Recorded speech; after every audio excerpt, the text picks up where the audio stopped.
Rolex எப்பா Rolex ஐயய்ய இவனுங்க கேங்குக்கு பாஸ் ஆனதுல இருந்து என் ஃபியூஸ புடிக்கிட்டே இருக்கானுங்க. என்னடா காவாயில அடைச்சு வச்சிருந்த எல்லா எலிகளும் நம்ம கையை விட்டு போனதுக்கு காரணம் ஜாக் பாண்டின்னு சொல்றாங்க.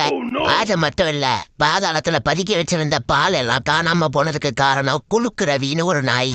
எனது பாலும் புட்டுக்குச்சா? இது தெரியாம தான் மேல தூங்கிட்டு இருந்தியா? சுத்தம். இப்போ என்னன்னு சொல்லி கூப்பிட்ட? ரோலக்ஸ்னு கூப்பிட்ட. சார் இனிமேல் சார்.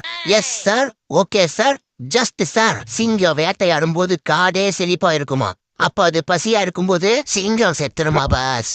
உங்க ஆயா செத்துரும். 27 நாள் ஆச்சுடா இந்த இடத்த பிடிக்க. ஸ்கிராட்ச்ல இருந்து ஆரம்பிக்கிறேன். நாளைக்கு டே 1 அந்த 2 நாய்களை புடிச்சு கொண்டு வரவனுக்கு லைஃப் டைம் செட்டில்மெண்ட்ரா. இருந்த பாலும் போச்சு, எலியும் போச்சு. அடுத்த வேலை சோத்துக்கு இவனே பிச்சு எடுக்க போறான். இதுல நமக்கு லைஃப் டைம் செட்டில்மெண்ட் தரானாமா. இதுக்குதான் இவங்கிட்ட கான்வர்சேஷன் வேணான்னு சொன்னான்டா கரிசு.